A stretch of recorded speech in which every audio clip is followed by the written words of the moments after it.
Guys, welcome back to the channel. So today in MLB the Show 21, we got a brand new player program. That means there's a free diamond up for grabs. We'll take a look at the card, how you achieve them, and if it's worth it, obviously. And we also received a new Conquest Map, so we'll break that down. I'll show you guys the best way to kind of attack it and go after it, because I know a lot of people are still kind of confused about the Conquest mode. But guys, don't forget, subscribe to the channel for daily MLB content. And if you want to catch me live on Twitch, I'm live every single day, 10 a.m. Eastern time. My Twitch link is down below, twitch.tv/nosleeves12. All right, let's get into the video. All right, so if you go to the programs section in Diamond Dynasty, you'll see here that we got the new player program, Huston Street, the San Diego Padres reliever, and we're going to take a look real quick at how he looks. It's always valuable to have a good reliever or extra relievers that are actually dominant, so we'll take a look. Obviously, stamina at 25. Obviously, that's not, that's par for the course. Taking a look at hits per 9, that will impact the PCI size. So the better the hits per 9, the harder it is to actually line up a hit to smash it and get your, the bat on the ball. That's basically maxed. 125 is the max stat. There literally is, there's only one better. So that's a phenomenal attribute there for this Huston Street card. It's K per 9, which will help decrease the outer PCI. And again, guys, I have a video breaking down what all of the attributes do for hitters and pitchers. Again, it's on my YouTube channel there. I just posted it. So the K per 9 stat will lower or make the outermost PCI smaller, meaning that they won't be able to foul off the ball as easy if they don't, they don't get on it. Walks per 9, not a super important stat in my opinion, just because that only impacts your ability to actually effectively use whatever pitching strategy or method that you use. So if you're using pure analog, it just makes it easier. The higher the stat makes it easier to actually get it where you're trying to go. But if if you're regular with that pitch method, you'll be fine. Home run per 9 you don't have to worry about. And then control at 86, velocity is only 60, but his break is 99. So when we take a look now at the pitch mix, when we go over here, the velocity on the fastball is only 90. He does not throw heat. Obviously, his velocity at 60, and then his stats, or his actual individual pitch velocity, 90 on the fastball is not very quick, obviously. However, the circle change at 81, that is a 10 mile an hour per difference in terms of his splits there. He's got an 85 mile an hour slider and an 89 mile an hour two-seam fastball. When you go and look at the control, it's pretty good, mid to high 80s with that circle change being a 90. And then the pitch break, that circle change is just gross when you consider the fact that, he's got 99 break and then 99 pitch break on that individual pitch as well as his slider. That is going to be awfully tough to line up, especially if you're going up against someone beginner in Diamond Dynasty, if you're playing maybe as an Xbox player or something like that. But this is a good player or pitcher if you can hit your spots, and especially if you're playing against someone who chases quite often. And not a bad pitcher to bring in, maybe opposite of Aroldis Chapman, who just throws mass heat. This card's going to be really fun to use in terms of his pitch. It's just going all over the place. So now let's take a look at how you actually acquire him. So if you go to the actual program, you'll see his moments.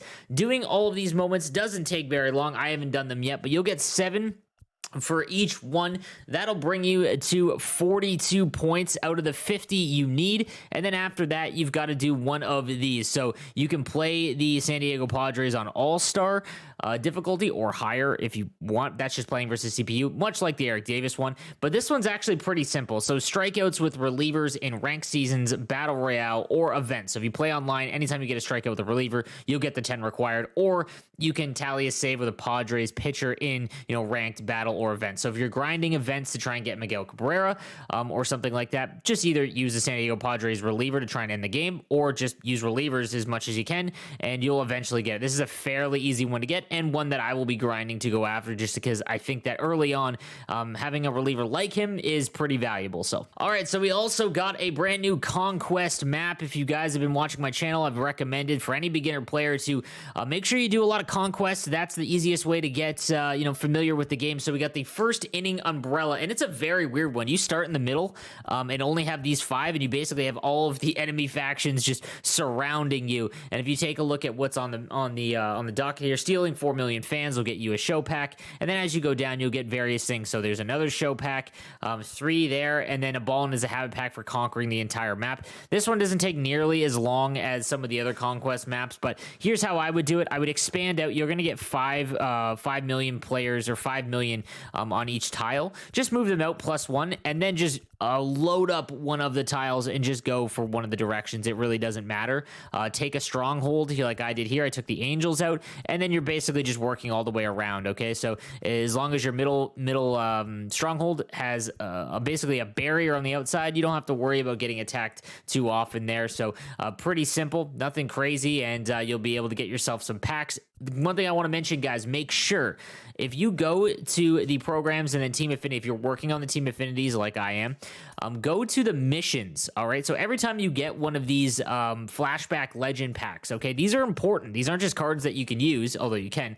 If you go to missions, these give you a ton of, Team Affinity points, like when you do them all. So Jonas Cespedes, you get 4 extra base hits in any mode, you'll get 4. So if you load up your lineup like I did here, I'll show you mine, when you go and do that conquest, it's a very easy way to knock out 2 birds with 1 stone. So like I have Trent Grisham in my lineup, Kyle Lewis, Jim Thome, Craig Biggio, and Bo. I think actually those were the only ones. I just completed another one, and all of these guys I'm just trying to get hits with to try and complete their mission in Team Affinity. So just something to keep in mind, guys, something that you want to watch out for, as I think it is pretty advantageous for you. And then lastly, we got a brand new headliner in the 91 Oral Shizer. We'll take a look at him, and a dominant starter here. So 110 stamina. Again, stamina is going to be much more important in rank. So if you were just doing events or conquest or anything like that, stamina is not going to be important for you at all, because it's only 3 inning games. But once you start getting into ranked, the guys that have over 100 stamina are